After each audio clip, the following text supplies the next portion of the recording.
Bonjour Jonathan, Bonjour. merci d'avoir accepté mon invitation. Jonathan, tu es professeur à l'Université Saint-Paul d'Ottawa et tu viens d'écrire et de publier un ouvrage aux éditions Éco-Société. Ça s'appelle Fascisme tranquille, affronter la nouvelle vague autoritaire.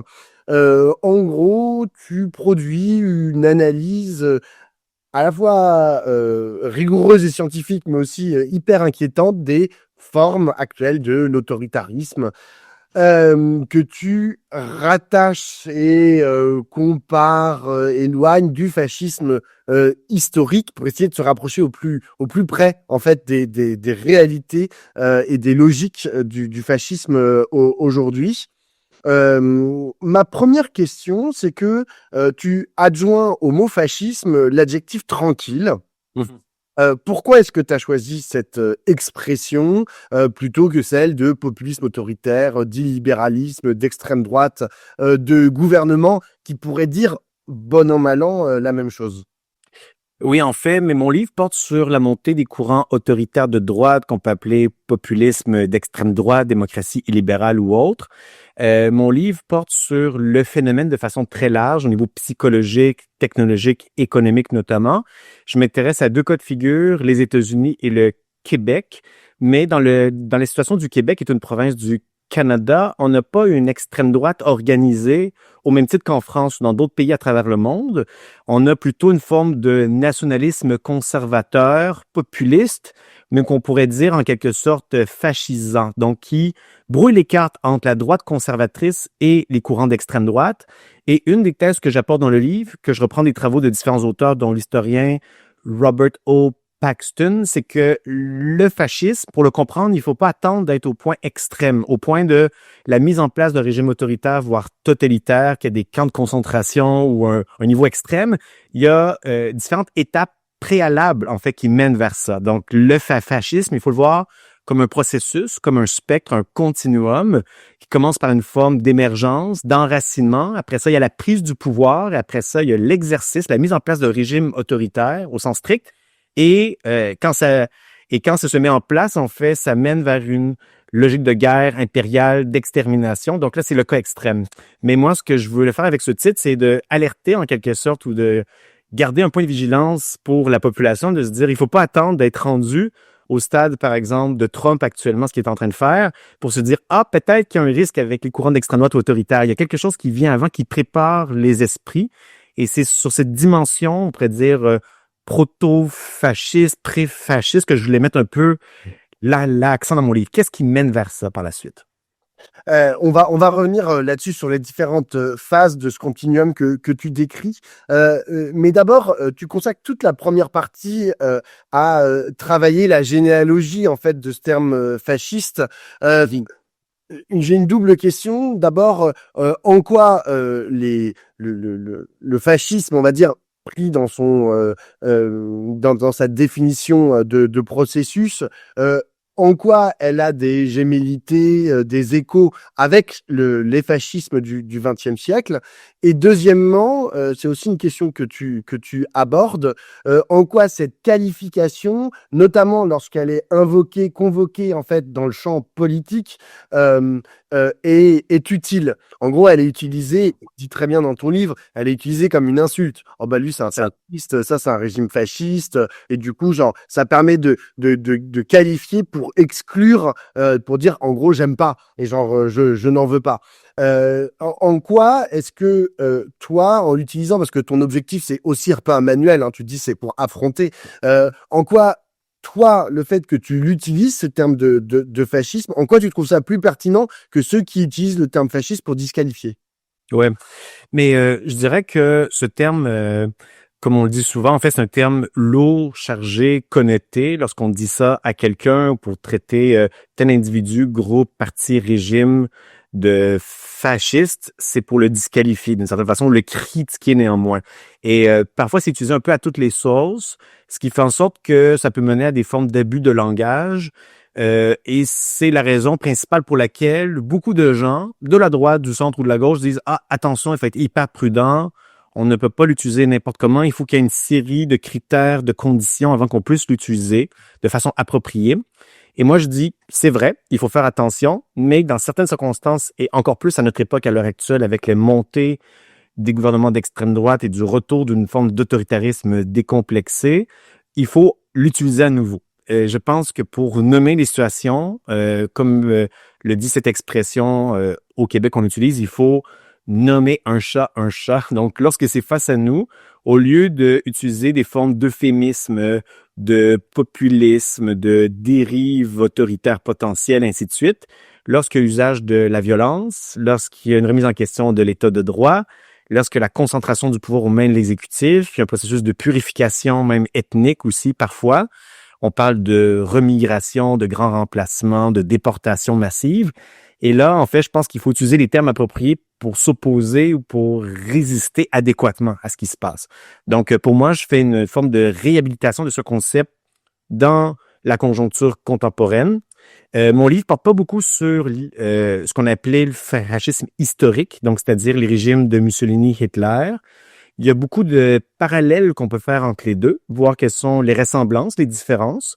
Mais une des choses que j'amène, c'est qu'il faut pas attendre que ça se reproduise à l'identique pour dire « Ah, parce que il n'y a pas telle condition critère. » Parce que, par exemple, aux États-Unis, les différents agents de ICE, ils sont pas habillés de la même façon que la Gestapo allemande ou que les chemises noires en Italie. Ah, c'est pas la même chose. Mais là, si on regarde les processus, on regarde comment le régime fait la promotion, en fait, de ses forces paramilitaires. Alors là, je pense qu'il faut faire ces parallèles historiques, puis il faut trouver des stratégies pour être capable d'affronter la chose à l'heure actuelle.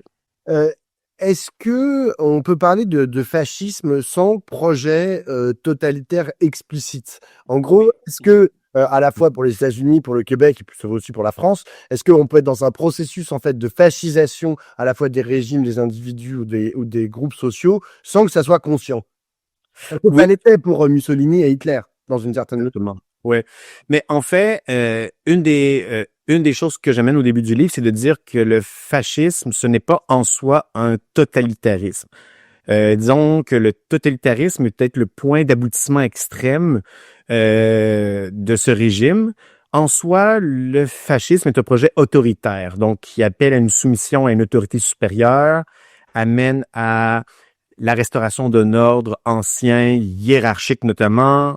C'est une forme de combat contre des mouvements émancipateurs, progressistes, égalitaristes notamment. Mais à travers l'histoire, il y a eu des régimes d'extrême droite fascistes comme la dictature de Salazar au Portugal, Pinochet au Chili, Franco en Espagne. C'était pas des totalitarismes. Mais la philosophe Hannah Arendt dit que les deux seuls vrais régimes totalitaires qu'elle a étudiés ou qu'elle voit de façon explicite, c'était le nazisme notamment, donc, et le stalinisme. Elle disait même que le fascisme de Mussolini, c'est un projet autoritaire, mais c'est pas le totalitarisme. Donc, je pense qu'il faut vraiment découpler les deux. Puis, ça permet aussi de montrer que avant que des personnes arrivent au pouvoir et instaurent un régime autoritaire, un régime fasciste, des philosophes comme Michel Foucault, Gilles Deleuze notamment, et plein d'autres auteurs et autrices parlent de micro-fascisme. Fascisme au niveau de nos consciences, nos modes de pensée, nos gestes, nos façons d'interagir les uns avec les autres. Et au sein de la théorie critique, l'école de Francfort notamment, il y a eu beaucoup d'études en fait sur ce qu'on a appelé les rouages de la personnalité autoritaire. Ce qui fait en sorte que des grandes masses d'individus adhèrent activement à ça. C'est pas uniquement qu'ils sont trompés, qu'ils sont désinformés, qu'ils sont dans une illusion par la propagande des régimes autoritaires. Il y a ça d'une part, mais il y a une certaine partie de la population qui veut ça, en fait, qui aspire à cette soumission à l'autorité supérieure, à la restauration d'un ordre. Et comment expliquer ça? Donc, il y a un processus de fascisation des consciences qu'il faut expliquer, en fait. Donc, il y a une dimension qui est psychologique, mais il faut pas juste mettre l'accent sur ça, il faut aussi mettre l'accent sur les transformations au niveau culturel, social, technologique qui accélèrent la chose aussi. Alors justement, dans ces mutations de la société, il y en a une que tu pointes en particulier, enfin je dis mutation, mais genre ces accélérateurs en fait, ou ces mécaniques, il y a la question des médias. et la question de la façon dont se diffusent ces idéologies. Tu consacres une partie dans ton livre qui est centrée sur le Québec. Alors, je suis pas spécialiste du Québec, mais tu parles d'un type qui est bien connu en France, dans les médias français, c'est Mathieu Bock-Côté. Faut pas souvent sur les plateaux de CNews, et d'ailleurs pas uniquement, parfois sur le service public aussi. Comment est-ce que, enfin, d'après toi, ces médias et le rôle de ces médias dans la fascisation de la société, est-ce qu'ils ont une véritable responsabilité ou est-ce qu'ils sont caisse de résonance, en fait, de dynamiques qui, de toutes les façons, sont à l'œuvre dans la société? Donc, est-ce qu'ils sont Ouais. moteurs ou caisse de résonance? Ah. Mais je dirais qu'ils sont les deux à la fois. Donc, ce n'est pas la sphère médiatique elle-même qui est la cause ultime première de la chose, mais c'est une caisse de résonance qui amplifie, qui donne une voix, qui structure les consciences, qui diffuse des modes de pensée autoritaires. Ce n'est pas tous les médias de façon symétrique. Il y a certains médias, on pourrait donner l'exemple au Québec de CNews ou de l'empire médiatique Bolloré notamment. Au Québec, nous avons par exemple l'empire médiatique québécois par le milliardaire qui s'appelle Pierre-Carl Pellado, dans lequel Mathieu Bock-Côté a fait en quelque sorte encore ses chroniques, participe activement aux débats de société, à des tribunes médiatiques et autre chose. Donc, dans certains médias, on va en quelque sorte amplifier, valoriser ce genre de discours qui polarise beaucoup autour des questions identitaires, questions d'immigration, de sécurité et autre chose. Et Mathieu Bock-Côté, je consacre un chapitre complet sur sa pensée. Il écrit beaucoup de choses. Il écrit plusieurs livres. Il est considéré comme un chroniqueur, idéologue ou ainsi de suite. Moi, je le considère comme une forme d'intellectuel traditionnel au sens gramscien du terme, c'est-à-dire quelqu'un qui élabore, qui diffuse des visions du monde, des idéologies et qui les rend populaires dans l'espace médiatique et qui participe en quelque sorte de ce qu'on appelle le débat des idées ou la lutte pour l'hégémonie culturelle. Et je pense que la droite et les courants d'extrême droite sont très habiles pour faire ça. Mathieu Bock-Côté, de son côté au Québec, lorsqu'il a commencé à se faire connaître vers la fin des années 2000, il était un peu en porte-à-faux avec la société québécoise, même si la question nationale ou la question de l'indépendance du Québec était présente, par exemple. La majorité de ce mouvement était davantage de centre, voire de centre-gauche, on pourrait dire assez progressiste, inclusif aussi. Et lui, il était un des seuls de ce mouvement à être purement conservateur, à être une forme de conservateur décomplexé, en quelque sorte intellectuel, rebelle, qui remet en question la doxa libérale, progressiste, diversitaire, ou on dirait aujourd'hui woke, en quelque sorte. Donc, c'est un conservateur assumé. Mais là, avec le temps, ce que je décris, c'est qu'il s'est radicalisé vers des pensées davantage réactionnaires d'extrême droite. Il fait notamment l'éloge de Éric Zemmour, qu'il qualifie de admirable dissident. Et par la force des choses, en fait, il l'a publié au Québec et en France. Il sert en quelque sorte de courroie de transmission pour l'importation de panique morale, de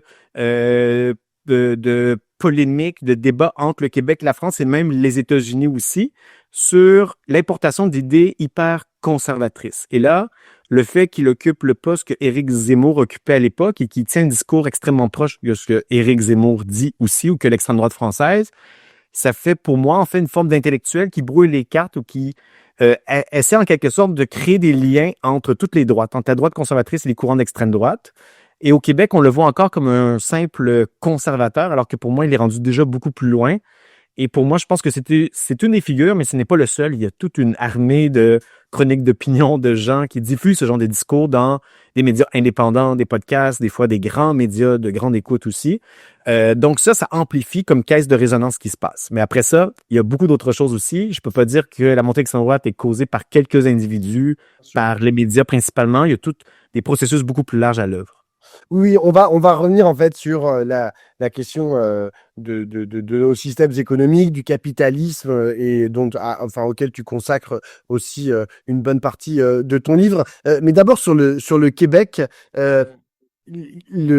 aujourd'hui, donc tu m'as parlé là de ces médias, de ces intellectuels organiques ou de ces chroniqueurs d'extrême droite qui diffusent une pensée ultra réactionnaire. Mais comment se porte l'extrême droite aujourd'hui au Québec? J'imagine que Mathieu Bocoté n'est pas le seul à porter ça sur ses épaules. Je sais notamment que votre Premier ministre, il y a quelques jours, a démissionné, donc j'imagine qu'il a convoqué de nouvelles élections.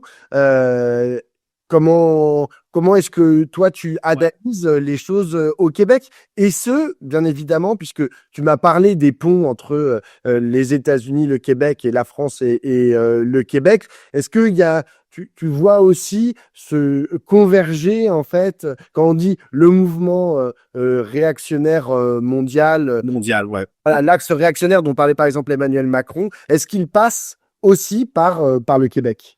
Oui, mais en fait, j'amènerais des nuances, mais ça va un peu dans cette direction. Du côté, par exemple, du gouvernement de François Legault, la coalition Avenir Québec, ils sont partis, qui se réclament du nationalisme conservateur. C'est un gouvernement de droite au niveau économique, au niveau identitaire. Je dirais pas que c'est un gouvernement d'extrême droite. Si on compare avec ce qui se fait aux États-Unis, avec d'autres partis d'extrême droite ailleurs, ce n'est pas le cas. Mais par rapport à ce que le Québec fait, généralement, les courants d'extrême droite et d'extrême gauche sont plus rares. Comparativement peut-être en France, où il y a peut-être ou dans d'autres pays, il y a vraiment la ligne claire entre des courants. Au Québec, on est une société davantage consensuelle, je pourrais dire, où les différences, les désaccords sont plus adoucis, on pourrait dire. Mais par contre, ce que le gouvernement Legault a mis en place dès son premier mandat, renforcement de la loi sur la laïcité de l'État, en mettant en place, en fait, en prenant un peu l'exemple de la France en termes d'interdiction du voile religieux, des signes religieux dans les écoles ou ainsi de suite, alors que c'était pas tant un problème de société généralisé, mais on en a fait une marque de commerce pour dire il faut affirmer l'identité du Québec. Par contraste, en fait, le nous québécois par rapport à eux, les étrangers, les immigrants, les islamites et autre chose. Donc, il y a ça qui a été mis en place. Il y a eu quand même aussi beaucoup de réduction de l'immigration. Donc, on était réputé au Québec, Canada, comme une terre d'accueil. Même avec la France, on avait des programmes, en fait, pour des étudiants français qui venaient étudier chez nous. Si les gens voulaient rester, programme accéléré vers la résidence permanente, la citoyenneté, quand les gens trouvaient un boulot. Là, il a supprimé ça. Donc, il y a quand même des politiques anti-immigration qui se sont mis en place. Et là, en fait, récemment, même dans la dernière année, alors qu'on pensait, bon, on a fait la loi 21, la laïcité de l'État, c'est réglé, on ramène les questions d'entrisme religieux. On parle notamment des prières de rue qui ont lieu. Et là, on se met à renforcer des lois pour interdire davantage encore les signes religieux dans tous les espaces, non seulement dans la sphère de l'État, mais même dans l'espace public, dans la rue, dans les garderies, par exemple, et ailleurs. Et notamment, le gouvernement local, jusqu'à maintenant, je disais, bon, c'est un gouvernement conservateur qui reste dans les paramètres de la démocratie libérale, de l'État de droit. Par exemple, c'est pas encore une démocratie illibérale, comme Orban, par exemple, en Hongrie, la Russie, les États-Unis, ce qu'ils sont en train de faire. Mais là, cet automne-ci, à la suite de la publication de mon livre, il y a une série de projets de loi, notamment un projet de loi de la Constitution du Québec qui a été mis en place, qui n'avait pas été amené dans le mandat de Legault, qui affaiblit les contre-pouvoirs de la société civile, qui empêche des groupes de la société civile de contester des lois qui seraient adoptées par le gouvernement ou qui couperaient leur financement. Des lois contre les syndicats, des lois, en fait, il y a environ 5 projets de loi qui ont été mis en place qui ont des dimensions autoritaires, à tel point que le Barreau du Québec, qui est comme une instance officielle qui représente les différents avocats juristes du Québec, a émis un communiqué de presse en disant « Nous sommes en train de affaiblir l'État de droit au Québec. Il y a actuellement des dérives autoritaires, il faut faire attention. » Donc, le Barreau du Québec, c'est pas une forme d'organe militant de gauche radicale, c'est en fait hyper consensuel. Et actuellement, on est en train de vivre des dérives vers une démocratie illibérale, peut-être à moins grande vitesse que ce qui se passe aux États-Unis, mais même le gouvernement Legault, qui était seulement conservateur, est en train de faire ce basculement, en fait, dans la logique de Trump, dans les logiques réactionnaires et autoritaires, comme ce qu'on voit, comme la France, par exemple, Emmanuel Macron a mis en place une série de dispositifs de lois, de processus autoritaires, sans être d'extrême droite lui-même, mais il pave la voie à quelque chose qui pourrait venir par la suite. Donc, on voit le même processus à l'œuvre au Québec, de façon plus adoucie, raison pour laquelle je parle de fascisme tranquille, de fascisation dans la société québécoise. Même si une extrême droite au pouvoir organisée n'existe pas à grande échelle, il y a quand même ces processus à l'œuvre. Oh. fascisme à bas bruit. Passons maintenant la frontière américaine, enfin vers les États-Unis. Tu consacres toute une partie du coup aux États-Unis que tu axes sur la question en gros, du rapport au capitalisme pour le dire rapidement. C'est assez intéressant. Donc enfin, c'est très intéressant, pardon. Tu parles de techno-fascisme, de capitalisme techno-utopiste. Moi, ça m'a rappelé un bouquin que j'ai lu il y a pas longtemps. C'était un livre de Yanis Varoufakis qui s'appelle Techno-féodalisme. Oui. En fait, tous les deux, ce que vous dites, c'est que, en gros, on est rentré, notamment, lui, il parle pour le monde entier et toi, tu parles pour les États-Unis, mais c'est à peu près la même chose. On est rentré dans une nouvelle phase du capitalisme qui ne sera plus néolibéral, n'est plus genre porté par les libertés individuelles, blablabli, blablabla, mais qui serait un espèce de retour en fait en arrière, ultra réactionnaire. Donc toi tu dis genre techno-fascisme, lui il dit techno-féodaliste. C'est-à-dire, lui il dit on sort du capitalisme. Mais en gros, vous dites la même chose parce que toi, tu dis, genre, c'est l'échec du capitalisme, en gros, qui permet, dans ses grandes largeurs, hein, qui permet l'émergence ultra accélérée du fascisme américain porté par Donald Trump. Est-ce que je fais une bonne analyse de la façon dont tu vois les choses aux États-Unis? Dans les grandes lignes, oui, je dirais ça. Par rapport à Yanis Varoufakis, dans mon précédent livre, Le Capital algorithmique, que j'ai écrit avec mon collègue Jonathan Martineau, on est dans un débat à la fois théorique conceptuel avec lui. On critique la thèse du retour du féodalisme parce qu'on considère que la nouvelle phase du capitalisme, ce n'est pas une rupture face à ce qui se fait, mais c'est une nouvelle phase, en fait. Donc, on sort du néolibéralisme. Il y a encore des politiques néolibérales, il y a encore ça qui reste comme des idées mortes, vivantes, qui continuent à opérer, mais c'est englobé dans une logique différente, de termes de automatisation, extraction de données personnelles, de pouvoir algorithmique se met en place. Les géants du numérique deviennent les plus grandes entreprises, les plus influentes, les plus puissantes à travers le monde. Mais je dirais que dans la première phase de la mise en place de ce nouveau régime d'accumulation capitaliste, qui s'est mis en place progressivement suite à la crise de 2007-2008, en fait, il y a une nouvelle phase. Dans les premières années, il y a une forme de compatibilité avec la démocratie libérale, comme aux États-Unis. Donc, on pouvait peut-être faire le contraste entre les États-Unis, capitalisme algorithmique, numérique de surveillance, mais quand même avec des libertés individuelles, avec un discours relativement centriste pour la diversité, tout ça. Par contraste, par exemple, à ce qui se fait en Chine ou dans d'autres pays, on se disait, on est encore dans une forme de démocratie libérale. Mais là, malheureusement, en fait, ce qui se passe actuellement aux États-Unis, c'est comme une crise quand même de légitimité de ce système d'accumulation capitaliste. De plus en plus de gens remettent en question le pouvoir des géants du numérique. Il y a eu même sous l'administration de Joe Biden des formes de réglementation pour réguler l'industrie numérique, l'IA, des choses comme ça, des tentatives pour créer des politiques environnementales, les énergies vertes. Et là, en fait, ce qu'on assiste, c'est une forme de sortie de la démocratie libérale représentative pour reproduire les processus d'accumulation capitaliste, mais sans la démocratie. Au même titre qu'il y a un siècle, il y avait les thèses à l'époque, on disait, mais le capitalisme peut s'accommoder de différents types d'États, État absolutiste, État-nation libéral, et quand ça fait plus son affaire, quand les garde-fous de l'État de droit ou de la démocratie libérale ne conviennent pas aux différentes élites économiques, les milliardaires, ils jettent la démocratie, ils gardent juste un régime purement autoritaire pour en quelque sorte préserver leurs propres intérêts.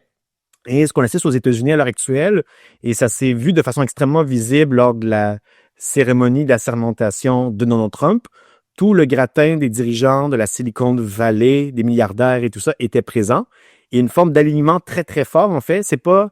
Il y a une part d'opportunisme, on pourrait dire. Donc, Mark Zuckerberg, par exemple, le fondateur de Facebook, est devenu Meta. Je pense pas qu'il est fondamentalement trumpiste ou hyper réactionnaire dans son cœur, mais il y a une forme d'alignement parce qu'il sent que le régime trumpiste peut aider son entreprise et les entreprises du numérique. Mais en même temps, si on voit des personnalités comme Elon Musk, par exemple, qui était un peu opportuniste, il a fait un vrai virage à des courants d'extrême droite. Et là, il fait un travail d'influence extrêmement puissant pour mettre au service ces entreprises, au service d'un projet autoritaire.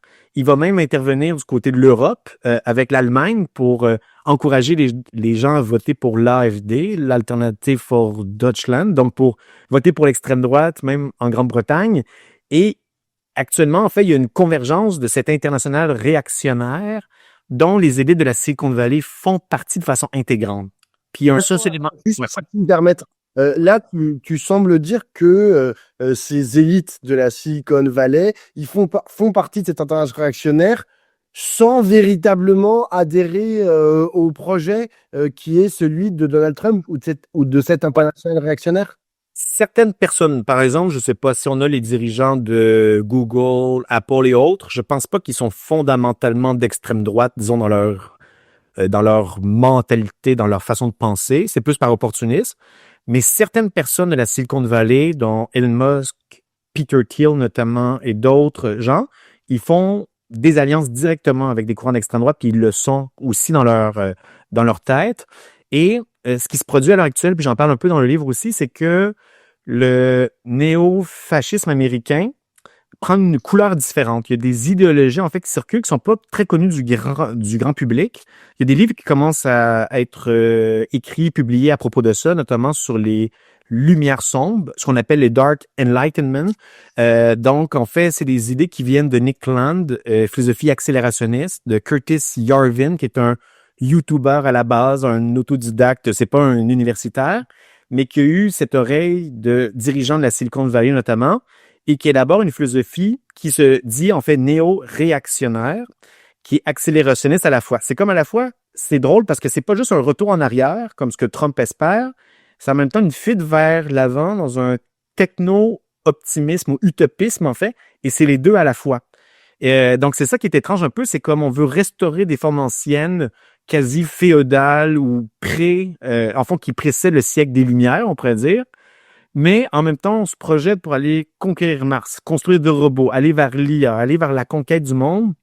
Et il y a cette fascination de la technologie, de la vitesse, de la puissance qu'on pouvait trouver notamment chez Mussolini, qui était proche du mouvement futuriste, notamment avec Marinetti, qui avait justement cette fascination pour la force, la brutalité, pour la guerre.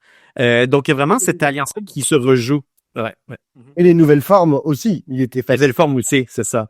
Donc, ce qui joue aux États-Unis à l'heure actuelle, au niveau idéologique, parmi, en fait, peut-être les cercles de la Silicon Valley, c'est une vision techno-futuriste, technocratique et élitiste qui se disent la démocratie, ça ne fonctionne pas. Il faut que les gouvernements, les États soient dirigés par des PDG, en fait, par des CEO rois, en quelque sorte. Et ça se met comme sous forme d'alliance avec le mouvement populiste, paléoconservateur, un peu xénophobe de la base du mouvement Make America Great Again, mouvement trumpiste notamment.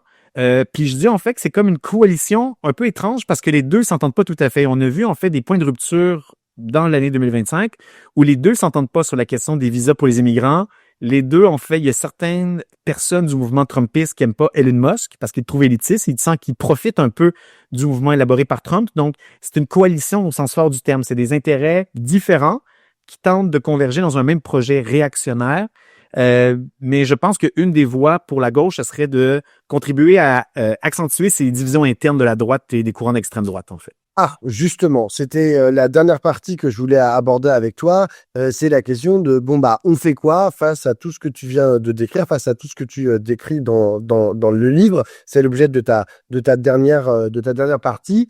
Est-ce que, d'abord, tu considères que les gauches au sens large, qu'elles soient québécoises, américaines ou françaises, enfin états-uniennes ou françaises, est-ce que tu considères qu'elles voient le danger à la hauteur de ce qu'il est, qu'elles l'analysent bien, qu'elles dressent un bon constat de ce que des dynamiques qui sont à l'œuvre dans cette extrême droite qui est en train de triompher un peu partout, et ensuite, genre qu'est-ce qu'il faudrait faire? Parce que là, la façon aussi dont tu le décris, j'avoue, en lisant le livre, en avançant dans les pages, je me dis, OK, mais comme souvent, lorsque je regarde l'extrême droite, c'est rouleau compresseur. C'est-à-dire rien ne peut l'arrêter, que tu racontais les différentes alliances en fait qui se créent. Il y en a une autre, c'est une alliance aussi avec une partie sans arrêt plus large du peuple, enfin, ce qui est quand même problématique pour les gens qui portent la démocratie comme la gauche. Donc,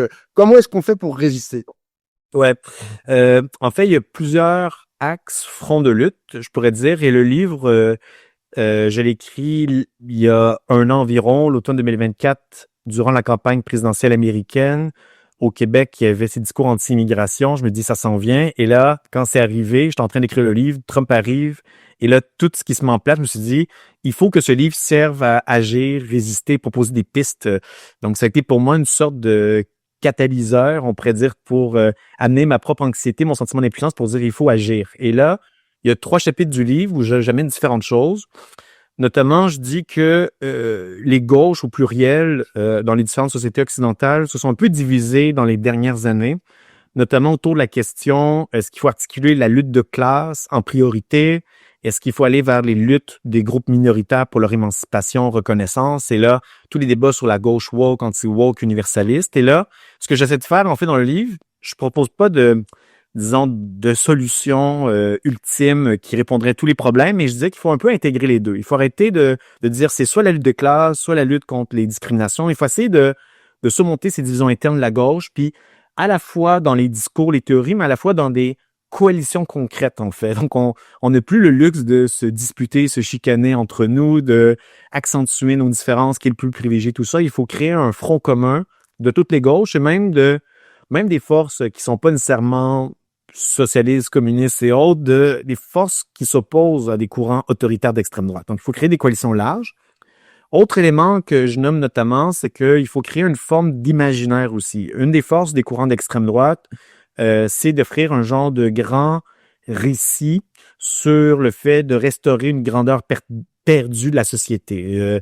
Le fait d'accuser, disons, les boucs émissaires, hein, c'est soit la gauche, les woke, les islamistes, les immigrants, les personnes trans. On va mettre ça, puis on va dire, mais il faut que vous nous fassiez confiance, puis on va recréer un peuple et une forme de société saine.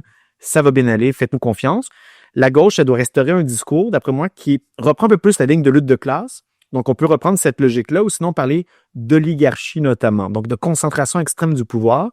Et c'est un discours qui marche assez bien, notamment dans le contexte des États-Unis. Et on a vu que les luttes contre Trump, notamment, il y a en fait, il y a 2-3 trucs qui se sont mis en place, notamment qui ont attiré des masses de gens, des millions de gens.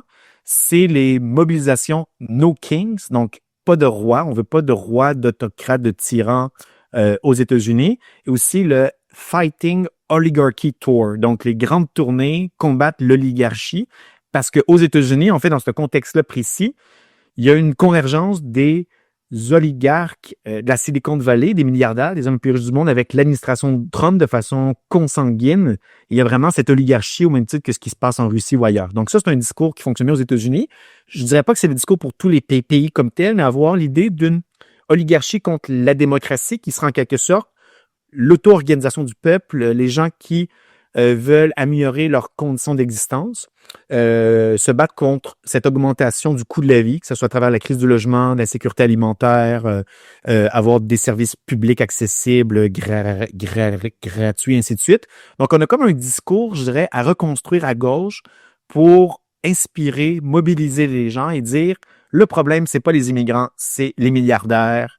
On pourrait dire, en fait, comme on dit des fois, pas juste tax the rich, c'est eat the rich. Il faut se débarrasser des milliardaires. Donc, avoir un discours vraiment très assumé, décomplexé, tranché. Puis ensuite, après ça, dans nos vies individuelles, collectives et tout ça, il faut apprendre à créer des réflexes d'autodéfense en termes de sécurité numérique, en termes de coalition, en termes de résistance. Parce que même ce qui se passe en France ou ailleurs, il faut se préparer à ce qu'on sorte de la démocratie libérale, puis on va devoir faire avec et faire autre chose. Juste, ce sera ma toute dernière question. Ce que tu dis sur genre la façon en fait d'opposer oligarchie et démocratie, d'essayer de parler genre aux besoins quotidiens, enfin de répondre en fait aux besoins les plus quotidiens des gens, à ne plus opposer les migrants et genre ceux qui seraient de souche ou que sais-je. honnêtement, je sais pas comment c'est au Québec, mais nous, en France, il y a une partie de la gauche qui tient ce discours et qui tient même la rage haute lorsque elle est attaquée par le reste du champ politique dominé par la droite et l'extrême droite. Mais je sais pas. Enfin, nous, notre gauche, je sais pas comment c'est chez vous en Québec, mais nous, notre gauche, elle est bloquée à toute mouillée 30% au premier tour. Ouais. Alors, on n'arrive pas à faire plus et Dieu sait si les discours que tu dis, ils sont tenus. Ils sont tenus à l'Assemblée nationale, ils sont tenus à la télévision et ils sont tenus sur les réseaux sociaux. Mais Ouais. C'est extrêmement difficile. Ouais, on dirait qu'il y a quelque chose qui bloque ou une forme de plafonnement. C'est un peu difficile, ouais, c'est ça. Mais je dirais c'est pas la solution qui va répondre si on la prend de façon isolée, mais c'est une des choses qu'on peut faire. Une des choses qui m'a inspiré notamment aussi, puis qui a pris forme un peu après la publication de mon livre. Puis aux États-Unis, on voit cette recrudescence de la gauche américaine socialiste, notamment avec l'élection de Zoran Mamdani, le maire de New York, qui a mis sa campagne sur la question du coût de la vie. Donc, épicerie municipale, transport public gratuit, gel des loyers, se battre contre les milliardaires. Donc, il y a vraiment un discours décomplexé. Et en même temps, il amenait la ligne, admettons, disons, avec la solidarité avec la Palestine, Gaza et tout, qui est un sujet sensible aux États-Unis notamment, mais comme au Québec, Canada, en France, en Allemagne, ça crée des lignes de fracture très fortes. Et lui, il est musulman. Il fait pas une campagne identitaire sur son identité musulmane, mais il dit, j'ai pas à m'excuser d'être musulman, d'être socialiste. Je vais me battre pour les gens, je vais me battre contre le système, je vais me battre contre le capitalisme. Et il y a un discours très franc, très décomplexé. Et ce qui a aidé dans sa campagne, c'est deux, trois choses différentes. D'une part, au niveau des communications, sa campagne sur les médias sociaux, mais son discours était très simple et accessible. Donc, c'était pas un grand discours grandiloquent sur la révolution à venir. C'était vraiment des mesures concrètes qui s'attaquent à des problèmes que les gens vivent. Mais aussi, c'est pas juste au niveau du discours des communications publiques, c'est aussi travail dans la rue, travail de terrain avec une petite armée de 100 000 bénévoles qui travaillent pour lui, qui faisaient du porte-à-porte, toute une infrastructure de mobilisation qui remonte en fait à la mobilisation Occupy Wall Street, le mouvement DSA aux États-Unis, Democratic Socialists of America, Bernie Sanders avec AOC. Donc, il y a quand même en fait toute cette vague de mobilisation, cette infrastructure de travail de terrain, d'éducation populaire qui s'est mise en place. Puis il y avait même une figure charismatique aussi. Ouais. Il faut quand même rappeler que c'est dans une ville, New York. Une ville, ouais. Là, on est dans une seule ville. Ouais, Ça, 70 à 80% de la ville veulent systématiquement démocrate. Donc, c'est ouais. qu'il a réussi à avoir la primaire.